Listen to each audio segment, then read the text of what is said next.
उपासक प्रतिपल श्री स्वामी जी के श्री चरणों का आश्रय लेकर ऐसा चिंतन करें। कृपा प्रसाद से हमारे हृदय में जो बहुत जन्मों से मलिनता ने पशुता रूप धारण कर लिया है, उसका त्याग हो जाएगा। हम श्री जी की सेवा में पहुंचने के लिए व्याकुल हो जाएं, हमारे हृदय में भगवत पार्षद स्वरूप का प्रादुर्भाव हो जाए। इसके लिए हमें सबसे पहले पशुता त्यागनी होगी, मनुष्यता आवे, फिर मनुष्यता से ऊपर हम उठें, दिव्यता देवत्व आवे, फिर उस देवत्व से भी ऊपर उठ करके मोक्षाभिलाषी, मोक्ष पद की आकांक्षा करने वाले उन महान ज्ञानियों से भी ऊपर धरा में श्री कृष्ण प्रेम में भी श्री स्वामी जी के श्री चरणों की दास्ता। अभी हमारी बुद्धि पशुता में अटकी हुई है, हमारी जो अंदर की आकांक्षा है वो श्री श्यामा जी के गोरे चरणारविंद की निरंतर सानिध्य वृत्ति, निरंतर सेवा वृत्ति, निरंतर तत्सुख भावना में डूबना है। जब तक ये पशुता दूर नहीं होगी तब तक हमारे हृदय में कहीं संभावना ही नहीं बन सकती कि हम प्यारी जी के श्री चरणों की सेवा का अधिकार प्राप्त करें। जैसे एक साधारण पशु चाहने वाला, वो कभी कामना ही नहीं कर सकता कि मैं राष्ट्रपति पद पे बैठूं और देश का शासन संभालूं, क्योंकि उसे पता है। ऐसे ही हमारे हृदय में बैठ गया है, हम गृहस्थ हैं, हम विषयी हैं, हम अमुक हैं, हम अमुक हैं। इसीलिए जब हमारे हृदय में ये बात डाली जाती है श्रवणेन्द्रिय के द्वारा कि आप श्री जी के हैं, आप ठाकुर जी के हैं, आप भगवत अनुराग के मार्ग में कदम रखिए और उनको प्राप्त कीजिए, तो मन घबरा जाता है, भय पैदा होता है। कैसे निर्वाह होगा जीवन? जीवन भर विषय नहीं भोगने, जीवन भर विषय नहीं भोगने, बस घबराहट। यहां उपासक समझे, ये उसकी घबराहट नहीं है, ये उसकी घबराहट है जिसने सदैव तुम्हें घबराहट दी है। ये वो मन, वो विषय इंद्रियां, वो घबरा जाती है। सच्चिदानंद रस की प्राप्ति की बात सुनने पर घबरा जाती है। विचारवान उपासक यही सावधान हो जाए। उस घबराहट को, उस मन की मलिनता को, उस पशुता को अपना मान लेता है और वो घबरा करके परमार्थ के साधन से रहित होना अच्छा समझता है, सुखद समझता है, आनंदवर्धक समझता है। ये अविवेक, ये अविद्या, ये पशुता ही हमें भोगों में लगाए हुए है। जिन भोगों के लिए तुम दुर्लभ मनुष्य शरीर को व्यतीत कर रहे हो, वो तो पशु पक्षी कीट पतिंगा हर योनियों में है। अगर उसमें तृप्ति होती तो न जाने कितने काल से लेकर आज तक आप विषय सेवन ही करते रहे हैं। विश्वास कीजिए, कभी भी कहीं भी किसी को सुख नहीं मिला। सुख मिलता तो हृदय तृप्त हो जाता और निकल पड़ता हृदय से, पायो परम विश्राम, अब कछु नाथ न चाही मोरे। नहीं चाहिए प्रभु, प्रभु से कहने लगता है नहीं चाहिए नाथ। अब ये आ गया, भगवत पार्षद स्वरूप जागृत हो गया।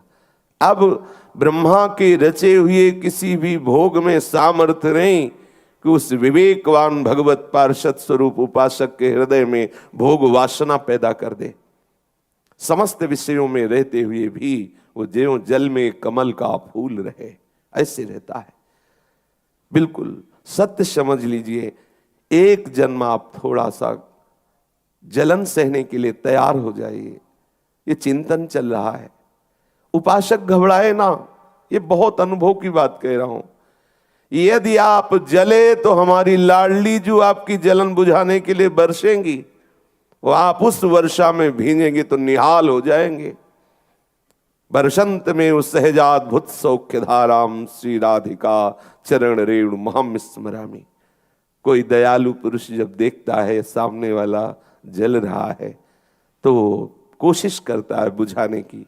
फिर हमारी स्वामिनी जी तो दयालुता की, कृपालुता की, मृदुता के समुद्र हैं, अगाध समुद्र हैं।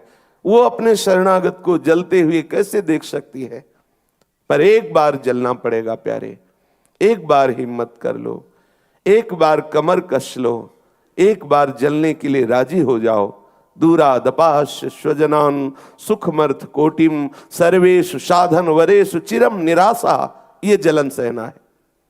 परिवार के सुख का त्याग कर दो, अर्थ के द्वारा भोगे हुए सुखों को हृदय से स्वीकार मत करो। प्रारब्धानुसार शरीर कैसी भी परिस्थिति में रहे, प्रारब्ध शरीर के ऊपर आता है, स्वरूप पे नहीं। विवेकवान बनो, प्रारब्ध का भोग मत करो। अर्थ के द्वारा प्राप्त होने वाले सुखों को जब नहीं भोगोगे तो हृदय जलेगा, अंदर से स्वीकार नहीं करोगे स्वजन सुख तो हृदय जलेगा। किसी भी तप आदि साधन के द्वारा प्राप्त होने वाले लोकांतरों की सिद्धियां या और भी जो दिव्य सुख हैं उनको नहीं स्वीकार कर तो जलेगा मन। इसी जलन को देखकर मेरी लाडली जो बरसंत में उस सहजाद्भुत सौख्य धाराम, बार बार इसलिए कह रहा हूं, हम यही फंसे हैं। हमारा निरंतर भजन इसीलिए नहीं होता, हमारे हृदय में व्याकुलता इसीलिए नहीं होती। ये प्रपंच बड़ा विस्तृत रूप से फैला हुआ है जो हमें मुक्त होने में बहुत बाधा पहुंचा रहा है। इसलिए प्यारे, एक बार निश्चय कर लो, मुझे जलना है बस। आप कोई तुम्हें परास्त नहीं कर सकता।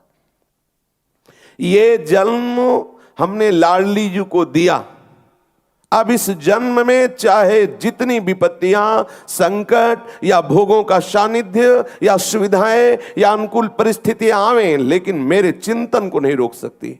ऐसी दृढ़ता धारण करो, किसी भी परिस्थिति में चिंतन न छूटे। बाजी जीत जाओगे, लाडली जो हमारे पक्ष में है। नागरिदास इस जन्म जितायो, बलिहारी बलिहारी, वो जिता देंगी। एक बार आप निश्चय करो कि मुझे जलना है। ये जो आप टूट रहे हैं, आपको विषय परास्त कर रहे हैं, आप अंदर से अपने आप को शक्तिहीन महसूस कर रहे हैं, अध्यात्म बल क्षीण हो रहा है, उसका कारण आपकी असावधानी है। आप उस जलन को यदि मिटाने के लिए कोई अन्य सहयोग ले लिया तो बरसंत में उस सहजाद्भुत सौख्य धारा में आप नहीं भींज सकते। आप इस धारा में नहीं आ पाएंगे जो त्रिगुणातीत धारा है, कालातीत धारा है, अपार आनंद ही आनंद। इसके लिए आपको कहीं भी एकांत में भी अपनी आंतरिक जलन मिटाना नहीं है। बस ये आप निश्चय कीजिए, मुझे किसी भी विषय से अपने हृदय की जलन नहीं बुझानी, मुझे जलन बढ़ानी है। ये जलन इतनी बढ़ जाए कि मैं जी न पाऊं, असहनीय हो जाए और पुकार पड़ूं, लाडली अब जिया नहीं जा रहा। बस यही विरह का रूप धारण कर लेता है। इतना अभाव पैदा हो जाए हृदय में लाडली जी के प्रति कि जिया ना जाए। अभी हमारे अंदर अभाव नहीं है, अभी विषयों का अभाव प्रतीत हो रहा है, श्री जी का नहीं हो रहा। देख लो, सत्यता से देख लो। अभी हमारे अंदर शरीर सुख, इंद्रिय सुख ही विश्राम भूमि लग रही है। अभी श्री राधा जुग चरण निवास ये विश्राम भूमि नहीं हृदय में जागृत हुई। मेरे लाडली जी के गोरे चरणारविंद अभी तक हृदय में स्फुरित नहीं हुए। कैसे जीऊं? रात दिन तुम्हारा हृदय इस बात के लिए जलने लगे, आपके हृदय में इतनी व्याकुलता बढ़ जाए कि आपका कहीं भी कोई भी धैर्य बंधा न पावे। कोई विषय, कोई व्यक्ति, कोई स्थान मेरे मन का रंजन न कर पावे। मेरा मन इस ऊंचाई पर चढ़े, किसी भी व्यक्ति के मिलने से, वस्तु के मिलने से, पद प्रतिष्ठा से, भोग से कहीं भी मेरा मन राजी न हो। वो जलता ही रहे। वो तभी राजी हो जब वैद्य संवरिया होए, प्यारे मिले, प्रीतम मिले। विश्वास कीजिए, हम यही टूट जाते हैं। कब तक झेलें, कब तक जलें? ये क्यों? ये कभी प्रश्न आया तुम्हारे हृदय में? कब तक भोगें? अनंत जन्म बीत गए, वही इस मलमूत्र के भांड शरीर में मैं करके अपना अहम स्थापित करके बराबर उसी को भोगते रहे, उसी को भोगने की फिर चाह। कब तक? कभी ऐसा प्रश्न किया मन से? ये तो प्रश्न आ जाता है, कब तक सहूं? लेकिन ये प्रश्न आता है कभी, कब तक भोगूं? कब तक इसको भोगूं? हे नाथ, अब तो कृपा कर दो, हटाओ इस प्रपंच से। ये हृदय में कभी प्रश्न आता है, कब तक? अनादिकाल से जब से सृष्टि रची गई इसी को भोग रहा हूं। आज तक खोज रहा हूं, लेकिन क्या विश्राम मिला, क्या वस्तु मिली? नहीं मिली। आप अपने इस जीवन को लाडली लाल को दे दीजिए। लाडली लाल को देने का तात्पर्य है उनके नाम, उनके रूप, उनकी लीला, उनके धाम, उनके प्रेमी जनों का संग। हृदय में किसी भी अन्य सुख को स्वीकार मत कीजिए, तो आपको महासुख की प्राप्ति होगी। जब आप स्वीकार कर लेते हैं तो आप अध्यात्म बलहीन हो जाते हैं। एक एक शब्द ध्यान देने योग्य है। ये जीवन है, जीवन। जहां आपने साइड में एकांत में किसी भी इंद्री के सुख को स्वीकार किया, तो आपका वो जो जलन बढ़ी थी वो नीचे दब जाती है। बार बार यही मरण जन्म, बार बार भोग, बार बार यही हमारी प्रक्रिया चल रही। फिर हार करके हम कहते हैं हम इस योग्य नहीं। क्यों? आप इंद्री मन को स्वीकार करके ही तो ऐसी दशा को प्राप्त हो रहे हो। आप सावधान हो जाइए। कभी भी साइड से, एकांत में, कभी भी अन्य जगह से आप अपने मन को लगाइए मत, उसको चैन मत लेने दीजिए। यही साधना है, यही सावधानी है। अगर आपने साइड में किसी भी सुख को भोगा, तो आपकी जो अंदर जलन बढ़ी थी, वो जो विरह बढ़ने वाला था, जो व्याकुलता बढ़ने, वो बैठ जाएगी। वो आपको लगता है बड़े चैन से जीवन कट रहा है। नहीं चाहिए ऐसा चैन, ऐसा नहीं चाहिए चैन, ऐसा नहीं चाहिए विश्राम, ऐसी नहीं चाहिए शांति जिसमें कुछ क्षण बाद फिर एक नवीन तृष्णा, फिर एक नवीन वासना, फिर एक नवीन जन्म, फिर एक नवीन कर्म। कब तक ये चक्र चलता रहेगा? कभी तो विचार करो, थोड़ा एकांत में बैठ करके विचार करो। समाज में हम अपने को साधक साबित करते हैं और एकांत में हम अपनी उस आंतरिक अध्यात्म बल शक्ति को क्षीण करते हैं। सावधान।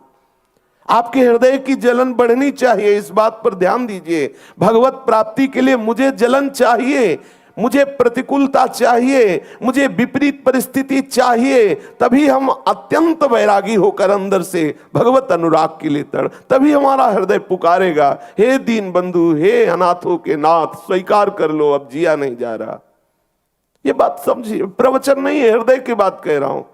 जब तक आप सुविधाओं का आंतरिक भोग करते रहेंगे, तब तक बाहर नाटक चलता रहेगा और आप इनको महत्व देंगे, जमीन को महत्व देंगे, वस्तुओं को महत्व देंगे, पद प्रतिष्ठा, प्रणाम नमस्कार, ये क्या स्वाप्निक विषय को महत्व देकर सच्चिदानंद रस से वंचित हो जाएंगे।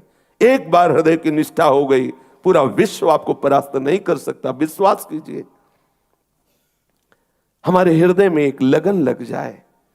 आज के सत्संग की बात गांठ बांध लीजिए हृदय में कि बाहर से हमें अपने हृदय की जलन नहीं शांत करनी, नहीं स्वीकार करना किसी उस विषय को जिसमें मन राजी हो रहा है। हमें इसे राजी नहीं करना, इसका रंजन नहीं करना, इसका भंजन करना। ये जले, इसने जन्म जन्मांतर से प्रीतम से विमुख किया, ये जले। ये दुष्ट हमें न जाने कहां कहां भटकाया, न जाने कौन कौन सी कस्में खवाई, तोड़ाई, क्या क्या नहीं भ्रष्ट आचरण कराए। इसलिए अब नहीं, अब लो नशानी, अब नहीं हो सकता। निश्चय कर लो, तुम्हारे निश्चय में इतनी सामर्थ्य, तुम प्रभु के बच्चे हो, तुम अविनाशी सच्चिदानंद की शक्ति हो। उस पूर्णमदः पूर्णमिदं पूर्णात् पूर्णमुदच्यते पूर्णस्य पूर्णमादाय पूर्णमेवावशिष्यते, उस महापूर्ण शक्ति के तुम अंश हो, अर्थात पूर्ण शक्तिमान तुम भी हो। तुम उसी के बच्चे हो। केवल ध्यान दे दो अपने स्वरूप की तरफ। हम भूल गए इस देह को अपना मान करके। इसलिए श्री हरिराम व्यास जी कह रहे हैं, हे भाई, तुम्हारा 4 दिन का जीवन है। गोपाल की लीलाओं का गायन करो, उनके नाम का जप करो, उनके श्री चरण माधुरी का चिंतन करो। ये काल भुजंग फन फफकारे हुए बिल्कुल खड़ा है, पता नहीं किस समय उसका प्रहार हो और ये दिव्य दुर्लभ देह नष्ट हो जाए। दुर्लभ हो मानुषो देहो, पर ध्यान रखो, फन फैकारे हुए बिल्कुल फुंकार रहा है, एक क्षण में डस लेगा। दुर्लभो मानुषो देहो, पर देही नाम क्षण भंगुरा। ये क्षण भंगुर किसी भी समय नष्ट हो सकता है। इसलिए पहले से ही आप तैयार रहो छोड़ने के लिए। ये तुझे छोड़ेगा। अगर तुमने पहले से इसे नहीं छोड़ा शरीर को, तो ये राग तुम्हारे लिए नए नए बंधन तैयार कर देगा। ये तुम्हें जब छोड़ेगा ही, तो अभी क्यों ना तुम छोड़ दो, आप आनंदित हो जाओगे। इसी का राग तुम्हें भगवत विमुख किए हुए है। बहुत सावधानी की जरूरत है। ये जो तुम्हारे हृदय में विषय भोगने का लोभ है, और इसके लिए तुम जो कपट करते हो, कपट बाहर से कुछ और दिखाई देता है और अंदर तुम्हारे कुछ और है, इसे कपट कहते हैं। नहीं, प्रभु को सरल स्वभाव पसंद है। मोहि कपट छल छिद्र न भावा, कपटी मत बनो। यदि कपटी बने तो हरि कृपा का आप अनुभव नहीं कर सकते। ये इंद्रियों के लिए कपटी क्यों बन रहे हो? ये अंदर से तुम्हें प्रेरित कर रही भोगों के लिए, तो तुम इनका विरोध क्यों नहीं करते? ये जब से विरोध प्रारंभ हुआ तभी से हमारी साधना पुष्ट हुई, और जब हम इनके अनुकूल गए तो हमें विषयी बना दिया। आप समझो, पहले इसी का तो त्याग करना है। यही हमारे आनंद की घातक वृत्ति है, जो इंद्रियां विषयों में जा रही हो, आप उसमें राजी हो, और इतना राजी हो कि हरि गुरु से कपट करके आप समझते हो एकांत में कोई देख नहीं रहा। अरे तुम्हारे हृदय में बैठा हुआ वो देख रहा है। कैसे तुम उससे प्रीति प्राप्त करोगे? कैसे तुम सच्चिदानंद रस को प्राप्त करोगे? क्यों कपट कर रहे हो? नहीं सहा जाता तो रो उनके सामने, उनसे प्रार्थना करो, उनको पुकारो। कपट करके बाहर से कुछ और अंदर से कुछ और अपने जीवन को क्यों धोखे में डाल रहे हो? ये विषय भोगने का लोभ ही तुमसे कपट कराता है। तुम ऐसा समय क्यों दिए चिंतन करने का? जैसे आप अभी बैठे हुए हो, क्या विकार है? क्यों? क्योंकि आपने अपनी श्रवण इंद्रिय सहित मन को सत्संग में लगा दिया। तो आप एकांत में जब समय देते हैं, विषय चिंतन करते हैं, विषय स्फुरणा होती है, विषय संकल्प बनता है, तब विषय क्रिया होती है, फिर आप अध्यात्म बलहीन हो जाते हैं। आपके अंदर आध्यात्मिक उत्साह नहीं रह जाता। क्यों आप ऐसा करते हैं? आप अपने आप को धोखा क्यों दे रहे हैं? आप देखिए, अंदर झांक कर देखिए, आपके ऊपर कितनी कृपा हुई। संसार चक्र संस्कृति मांझ बरियाई के पायो, मानुष देह वृथा कतडा। तुम चक्र में पिस रहे थे, उससे प्रभु ने तुम्हें अलग कर लिया, तुम्हें संसार से अलग कर लिया, अपना साधक चुना, अपना पार्षद चुना। फिर तुम कपट क्यों कर रहे हो? यदि वही विषय भोगना है, वही कपट करना है, फिर बाहर से आप पार्षद रूप क्यों हैं? आप भगवत भक्त का बाना धारण किए हुए हैं, भगवत मार्ग के पथिक हैं, आपको प्रभु ने पसंद किया, तो आप इतना सह नहीं सकते, जबकि वो आपको नहीं सहना पड़ रहा। उन दुष्ट इंद्रिय और मन को जलना हो रहा है, जो आपको सदैव जलाते रहे, बांधते रहे, प्रीतम से विमुख। थोड़ा विवेक धारण करो, थोड़ा सा विचार करो। आप इतने तन्मय हो रहे हैं इंद्रिय मन में, जैसा वो प्रेरणा करते वैसा हम करते, हम समझ रहे वो हमें सुखी कर रहे, अरे वो बांध रहे हैं। जैसे हम बिच्छू के डर से सांप के बिल में हाथ डाल दे और वो काट खाए, ऐसे ही हम भोग वासना की जलन को ना सह करके जब भोगते तो उतना विष फैल जाता है। और नवीन संस्कार, पहले बिंदु मात्र आता है, फिर तरंग मात्र होता है, फिर समुद्र हो जाता है, हटाना मुश्किल हो जाता है। इसलिए उपासक सावधान। किसके लिए कपट कर रहे हो? उन दुष्ट इंद्रियों के लिए, उस दुष्ट मन के लिए जो हमारे प्रीतम से विमुख करके विस्मृति करा दी। ऐसा लगता है श्यामा श्याम या प्रभु कोई और है, ऐसा लगता है, ऐसा लगता है। कितने ये दुष्ट हैं जो हमें संसार में फंसा दिए। हमें बाहर के दुष्ट परास्त नहीं कर सकते। एक संसार दुष्ट की संगति ताहू में तुम पुष्ट करावो, विनती करो सकल धर्मिन सो, धर्मी हो जिन नाम धराओ। आप धर्मी कहलाते हो, आप कैसे कैसे वैष्णव कहलाते हो, भगवत भक्त कहलाते हो, शरणागत कहलाते हो, और आप प्रभु से विमुख कपट करके भोगों को स्वीकार कर रहे हो। क्यों? कौन सा सुख चाहिए?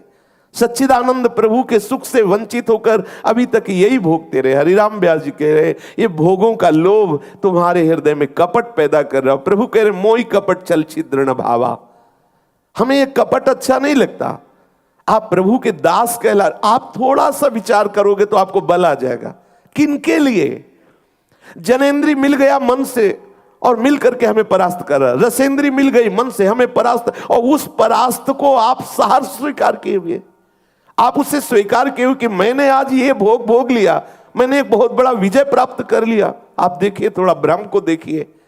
वो शत्रु हमारे परम प्रीतम प्रभु से विमुख करके हमारी दुर्गति कर रहा है, हमारे अध्यात्म बल को नष्ट कर रहा है, हमारी वृत्तियों को मलिन कर रहा है, हर्षित हो रहे। आज हमने भोग भोग लिया, आज हमने अमुक विषय भोगा, आज हम इस विषय को प्राप्त कर लिए, गर्व कर। अरे अपने पतन को तुम गर्व मान रहे हो?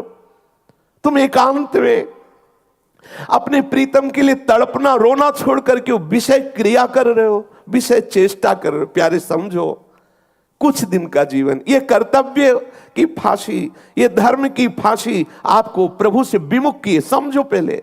इसीलिए प्रभु कहते हैं सर्वधर्मान परित्यज्य, स्वयं आदेश कर रहे। महारस की प्राप्ति के लिए तुम्हारा जन्म हुआ है। प्रभु ने कृपा, ये कपट छोड़ो। हमें श्रीधाम वृंदावन में वास करते हुए भी प्रेमानंद का अनुभव इसीलिए नहीं हो रहा, हम कपट कर रहे हैं। बाहर से कुछ और है, अंदर से और है। क्यों? क्या सर्वंतर्यामी, सर्वशक्तिमान, सर्वत्र विराजमान प्रीतम नहीं देख रहा? उससे कपट क्यों कर रहे हैं? आप उस समय रोइए, आपको नहीं सहा जा रहा, ये आपको इंद्रियां परास्त करें, आप प्रभु से प्रार्थना कीजिए। उल्टा होता है, हम प्रार्थना और रोने की जगह और कपट करके उनको हृदय में इतना छुपा के रखते हैं। अगर गुरुजन पूछे भी कि क्या आपके द्वारा ऐसी त्रुटि हो रही, आप बिल्कुल साफ मना कर देते, नहीं। क्यों?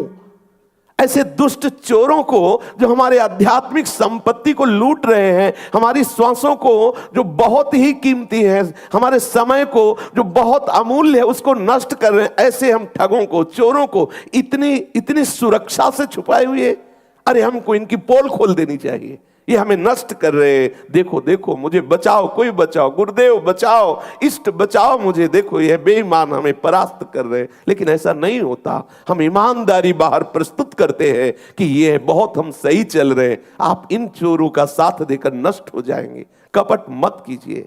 भोगों का लोभ ही आपको आत्मानंद, भगवदानंद, नित्यानंद, विज्ञानानंद, प्रेमानंद इससे वंचित किए हैं। ये जन्म केवल इस आनंद के लिए मिला है। इस बात को अपने विचार में बैठा लीजिए। आपका देखिए साधन कैसे बढ़ने लगता है। प्रतिपल आपके हृदय में एक अद्भुत अद्भुत आनंद, नवीन नवीन रूप माधुरी, नवीन नवीन रस के लिए आने लगे। थोड़ा जलिए, जलना पड़ेगा। एक साधारण मटकी जल रखने की योग्य तभी होती है जब उसे धूप में तपाया जाता है और आवे पे जलाया जाता है, तब वो परिपक्व हो जाती है। हमारा हृदय जब तक ये दैहिक दैविक भौतिक तापों को सहेगा नहीं, जब तक भगवत चरणारविंद की विरह रूपी आवे में जलेगा नहीं, तब तक ये महाप्रेम रस रखने लायक नहीं बनेगा। ये जलना पड़ेगा। क्यों हम आगे के लिए टाले?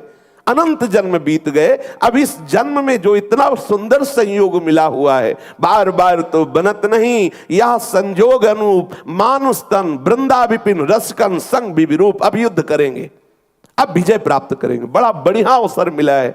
आगे आप समझते हो अवसर मिलेगा, आगे और ऐसा समय आएगा आपको सत्संग नहीं मिलेगा, आपको भगवत चरणारविंद के अनुरागी जनों का सानिध्य नहीं मिलेगा। धीरे धीरे वो सब अंतर्धान होता चला जा रहा है। जिनके दर्शन से, जिनके संभाषण से, जिनके सानिध्य से हमारे हृदय में हाय हाय मच जाए, कैसे प्रभु मिलेंगे। जब हम किसी को भजन करते देखते हैं तो हमारा हृदय भी उमकता है, मैं भी भजन करूं। लेकिन जब किसी को हम भोगासक्त देखते हैं तो हमारा हृदय भी संकल्प करता है भोग करूं। जैसा हम वातावरण सेवन करते हैं वैसे ही हमारे हृदय में रंग चढ़ता। ठीक ऐसा वातावरण आएगा जहां एक बार भी नाम लेने की सामर्थ्य नहीं रह जाएगी। बा भ्रष्टाचारा सब संसारा, धर्म सुने नहीं काना। प्यारे विनती है, ये जन्म चूकने ना पाए, इस जन्म में हमारा काम हो जाए, हम लाडली लाल को प्राप्त हो जाए। इसलिए कपट मत करो, आप अपना ही नाश करते हो।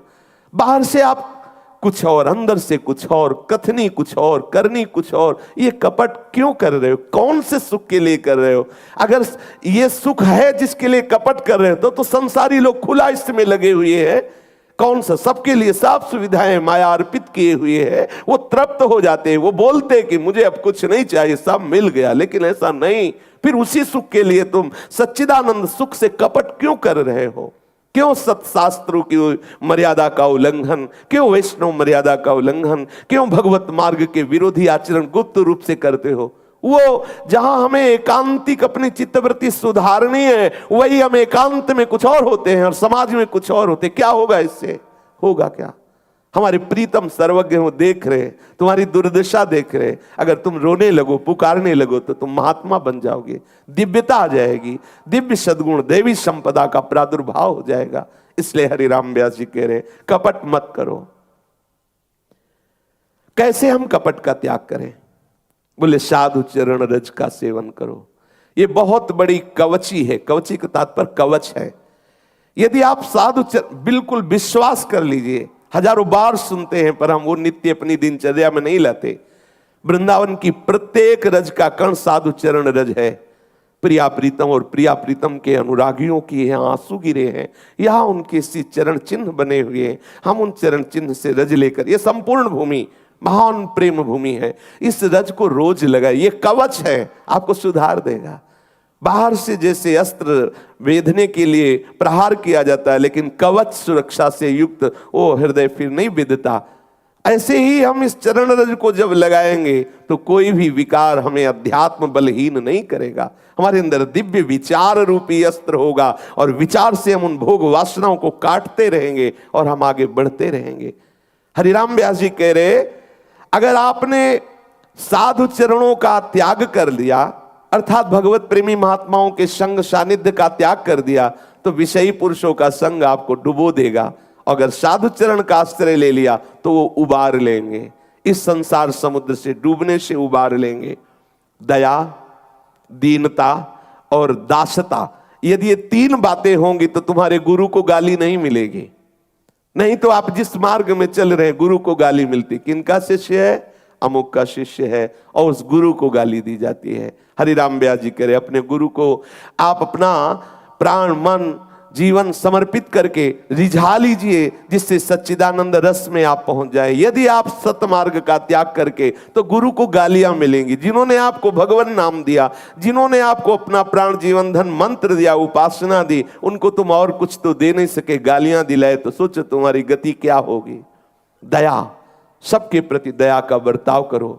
दैन्यता, अपने को सबसे नीच समझो। दासता, श्री प्रिया प्रीतम के चरणों की स्वीकार करो। हमारे स्वामी श्री श्यामा श्याम है, हर समय दास वही है जो श्री प्रिया प्रीतम की सेवा का विचार करता रहता है, जो प्रिया प्रीतम के अनुराग रस में भरा हुआ, क्या प्यारी जी को पवाए, कैसे प्यारी जी को सुख पहुंचाए। हाँ, कभी गा के, कभी नाच के, कभी सेवा करके, कभी दुलार करके, वो हर समय अपने स्वामी के समीप रहता है। स्वामी से कभी एक क्षण के लिए भी बिलग नहीं होता। उसको फुर्सत ही नहीं है विषय चिंतन के लिए, समय ही नहीं है विषय सेवन के लिए।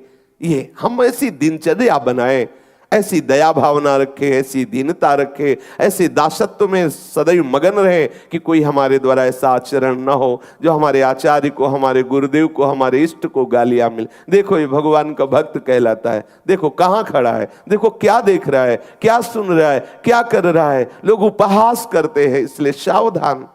अगर हम सही हैं, कोई उपहास कर रहा है तो उसका मंगल हो, हमारे स्वामी हम पर प्रसन्न हो जाएंगे, हम चुपचाप सह जाएं। लेकिन यदि हमारा उपहास हो रहा है और हम गलत हैं, तो हमें सुधार कर लेना चाहिए, ऐसे आचरण करना चाहिए कि गुरु को गाली ना पहुंचे।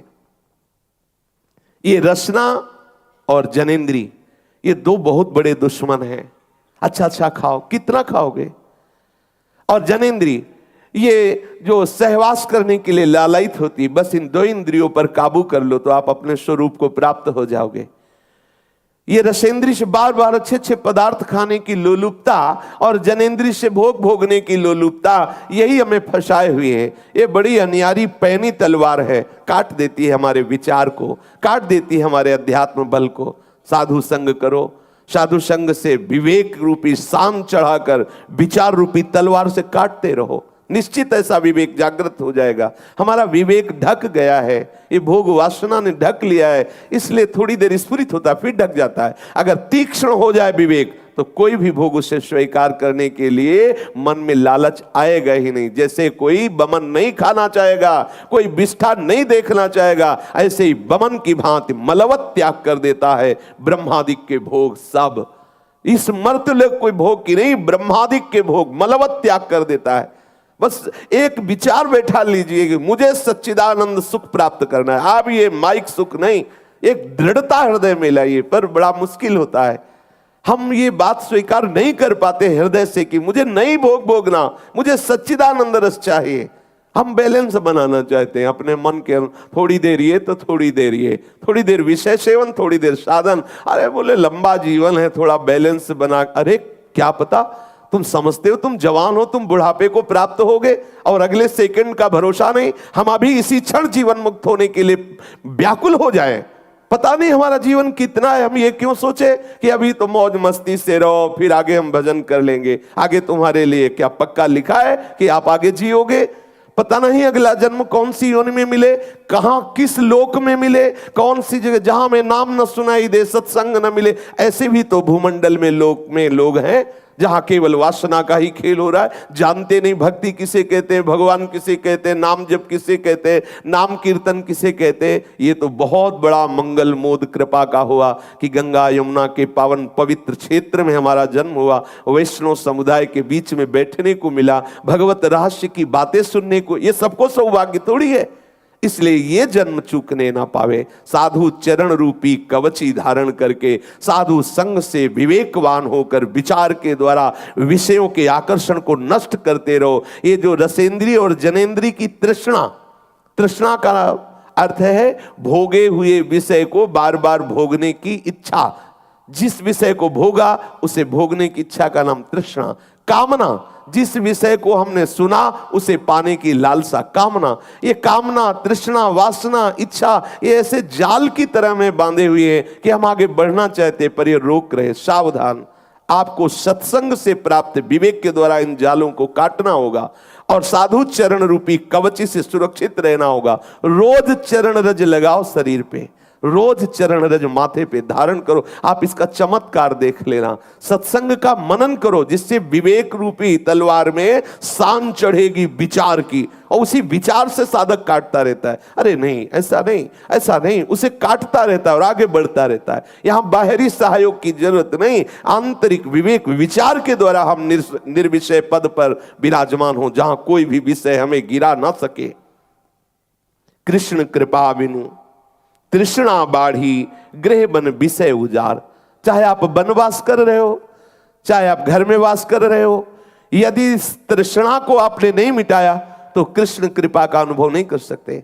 चाहे जहां पर हो, आपको तृष्णा मिटानी होगी। भोग वासना की सबके अंदर इच्छा रहती है, इसी इच्छा ने बांध रखा है। इसी इच्छा का नाश हो गया, आप भगवत प्राप्त हो गए। सबके हृदय में प्रभु हैं, लेकिन ये इच्छा रूपी पर्दा से ढके हुए, इच्छा को हटाइए तो आपके हृदय में ही हृदय बिहारी प्रकाशित हो जाएंगे। जाही न चाही कबहु कछु, तुम सन सहज सने, बसहु निरंतर तास उर, सो राउर निज गे।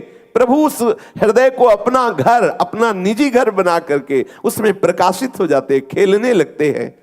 हरिराम व्यास जी कह रहे हैं, व्यास अकाज करे जिन अपनो, प्यारो श्याम विसारी। तुम अपना अकाज मत करना, भगवत विस्मरण मत होने देना। पूज्य श्री रघुनाथ दास गोस्वामी जी ने एक श्लोक में कहा, अशद्वार्ता वेश्या विसृजमति सर्वस्य हरिणी।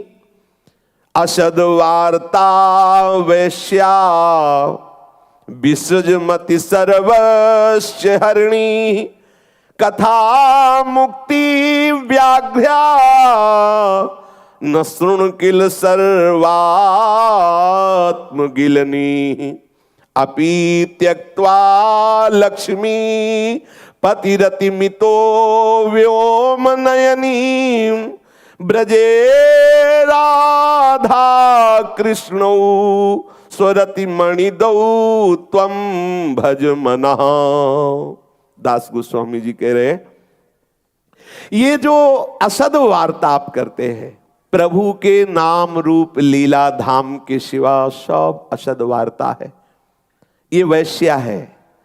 जैसे वैश्या है ना, प्रलोभन दे करके तुम्हारे संपत्ति का अपहरण कर लेती है, तुम्हारी पवित्रता का नाश कर देती है, तुम्हारे हृदय में मलिन विचारों को उत्पन्न करती है। ऐसे ही श्री रघुनाथ दास गोस्वामी जी कह रहे, भगवत चर्चा के सिवा जहां कुछ और चर्चा बोला तो ये वैश्या है।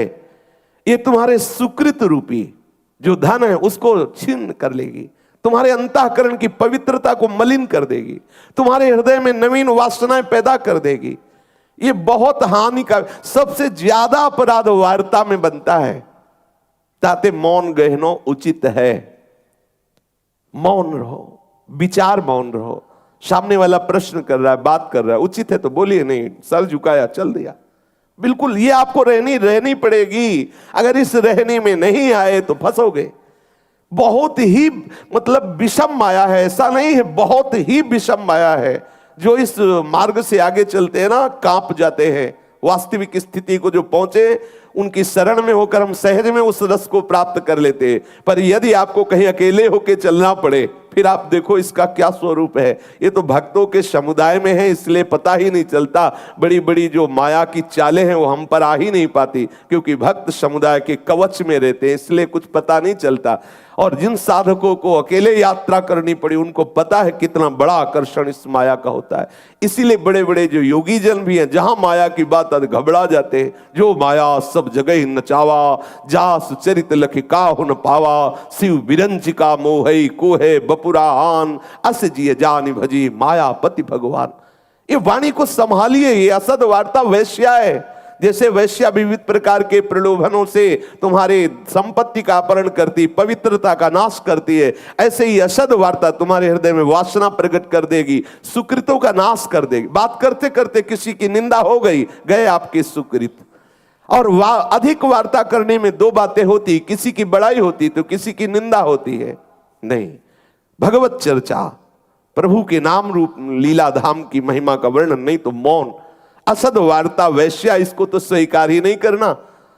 श्री रघुनाथ दास गोस्वामी जी कह रहे हैं, ये तुम्हारी मति सर्वस्व हरणी, तुम्हारी बुद्धि का पूरा अपहरण कर लेगी। असद वार्ता करनी ही नहीं है। जैसे आप ये सुन रहे हो, आप देखो आपके हृदय में क्या चल रहा है। और अभी बाहर निकल के एक व्यक्ति 2 मिनट केवल बोले, अरे सब नाटक पाखंड, खत्म। 2 मिनट में वो 1.5 घंटे का जो सत्संग है उस पर ये ऐसे पानी फेंक देगा। ऐसे कुसंग इसलिए बहुत ज्यादा रंग डालता है क्योंकि अभी तक हम कुसंग में ही रहे हैं। सत्संग तो अब मिला है, अगर सत्संग पहले मिला होता तो भगवत प्राप्त हो जाते। इसलिए कुसंग का बहुत जल्दी रंग चढ़ता है।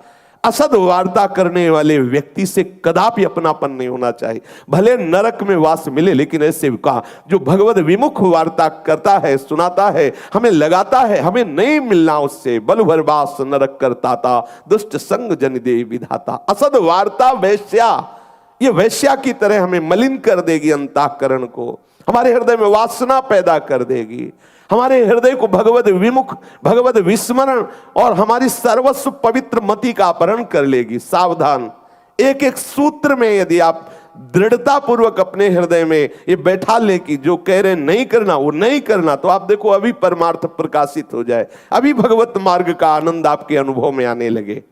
फिर कह रहे, कथा मुक्ति व्याख्या न श्रृण किल सर्वात्म गिलनी। मुझे मोक्ष की भी वार्ता नहीं सुननी, अर्थात वेदांत भी नहीं सुनना। क्यों? बोले सर्वात्मिक गिलनी, ये तो हमारी आत्मसत्ता को ही विलीन कर देती है। श्री हरिवंश महाप्रभु जो कह रहे हैं कि विभेमी कैवल्यता, मुझे भय लगता है इस मोक्ष की वार्ता से। अरे मुझे प्यारी जू चाहिए, प्यारी जू की चरण सेवा चाहिए, प्यारी जू के चरणों में अनुराग चाहिए। मुझे नहीं चाहिए मोक्ष। मैं अपने को एकदम उसमें लय कर, जैसे तरंग उठी, ये मैं तरंग हूं, और लय हो गई समुद्र, समुद्र बन गए। नहीं, हम समुद्र नहीं बनना चाहते, हम समुद्र की आराधना करना चाहते हैं। ये भक्ति भेद स्वीकार करके भगवत स्वरूप होकर उस महारस में निमग्न होती है। अगर हम वेदांत वार्ता सुनेंगे तो अजगर की तरह लील जाएगी, हमारी भक्ति क्षीण हो जाएगी। नहीं सुनना, हमें दासत्व स्वीकार करना है, हमें प्रभु के समीप जाकर उनकी सेवा सुख में मगन होना है। इसलिए कह रहे कि वेदांत चर्चा भी ना सुनी जाए। अपने वृंदावन प्रेम रसिया कोई भी भक्ति मार्ग का पथिक है, अगर उस उड़िया बाबा जी ने भी कहा है कि यदि वेदांत चर्चा सुनोगे तो अजगर है, लील जाएगी, अर्थात तुम्हारी भक्ति क्षीण हो जाएगी। आगे बढ़ो। अगर कभी ज्ञानी भक्ति स्वीकार भी करता है तो साधन के लिए स्वीकार करता है, उसका साध्य होता है मोक्ष, और यहां वो सुख प्राप्त होगा जो पाए पग पेलिरी। मोक्ष सुख को पग पेलिरी, चरण की ठोकर से आप बाहर करके आगे रस में डूबना है।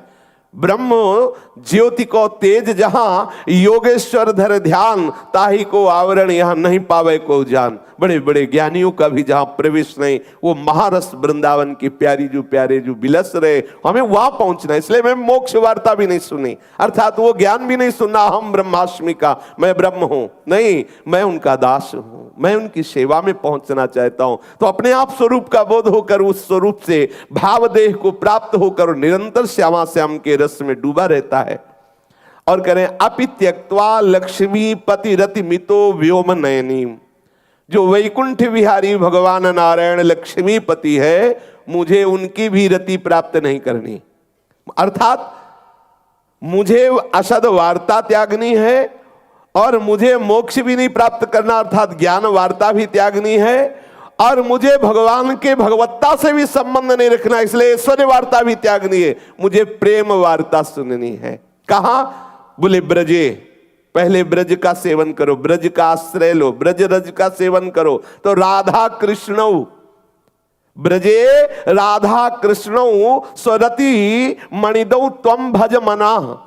जो हमारे श्री वृंदावन श्री ब्रज धाम में विहरण करने वाली जुगल जोरी है, श्यामा श्याम की, नौ किशोरी नौ किशोर की, इनके चरणों में रति करो। ये महाप्रेम स्वरूप श्री प्यारे जू के चरणारविंद की रति से बढ़कर कुछ नहीं। जितने भी महापुरुष आए हैं वृंदावन में, वो सब प्यारे जू के अनुराग को प्राप्त हुए हैं।